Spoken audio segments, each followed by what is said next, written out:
आप सभी का स्वागत है देसी पाठशाला चैनल में। तो आज हम जानेंगे कि जानवरों का सीरम या वैक्सीन बनाने में किस प्रकार यूज़ होता है। हाल ही में सरकार ने क्लैरिफिकेशन जारी करी है कि कोविड वैक्सीन के अंदर बछड़े का सीरम यूज़ नहीं हुआ है, परंतु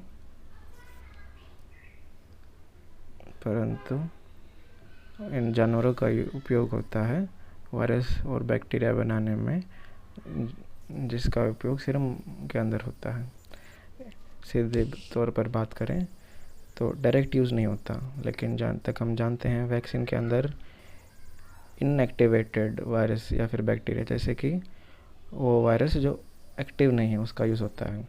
उसको ग्रो करने के लिए हमें एक मीडियम की आवश्यकता पड़ती है, और वो मीडियम जनरली होते हैं जानवर, जैसे कि घोड़ा, बछड़ा या अन्य कोई जानवर जैसे कि सूअर, चूहे।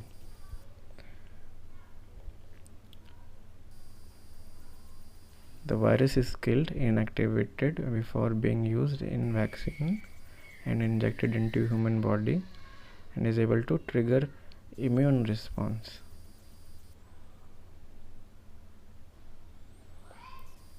Virus needs to be grown in the laboratory. Scientists need to create condition conducive for the growth of the virus, which will be used in the serum. और हमें ऐसा मीडियम चाहिए होता है जो कि वायरस को एक नेचुरल एनवायरनमेंट प्रोवाइड करे ग्रो करने के लिए, और वो एनवायरनमेंट होना चाहिए nutrient rich solution.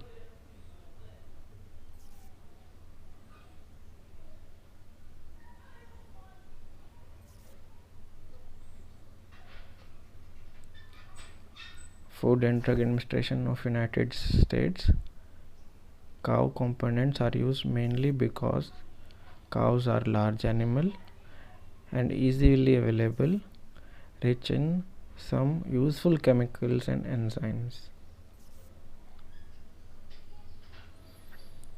Cow milk is a source of amino acid and sugar such as galactose.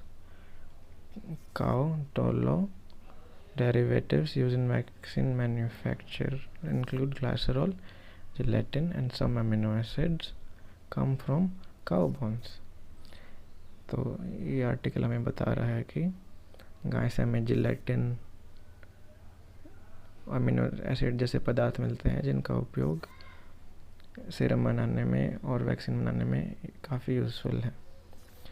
Micro organisms, the cells are used to propagate viruses require additional serum from blood of growth media. जैसे कि हम जानते हैं कि कई antivenom यानी जहर विरोधी दवाइयों के लिए हमें घोड़े की आवश्यकता पड़ती है। सूक्ष्म मात्रा में वो जहर या वायरस उनके अंदर डाला जाता है, जानवरों के अंदर, और उसके प्रति वो विरोधक तत्व बनाते हैं जिनको हम एंटीबॉडीज़ बोलते हैं। उनको एक्सट्रैक्ट करके फिर सीरम बनाया जाता है, और सीरम का यूज़ वैक्सीन बनाने में भी होता है। जैसे कि यहाँ पे एग्जांपल देता है article, horse serum and antibodies diphtheria vaccine. मतलब डिप्थेरिया का जो बैक्टीरिया होता है उसको सूक्ष्म मात्रा में घोड़े के अंदर डाला जाता है, जिसके प्रति वो एंटीबॉडीज़ बनाता है। वही एंटीबॉडीज़ को लेकर फिर वैक्सीन बनाई जाती है। तो इसको कंक्लूड करते हुए हम कह सकते हैं कि सीधे तौर पर जानवरों का उपयोग नहीं होता, लेकिन इनडायरेक्ट यूज़ तो होता है। सीधे तो आज इसी के साथ हम इस विषय को समाप्त करते हैं। धन्यवाद।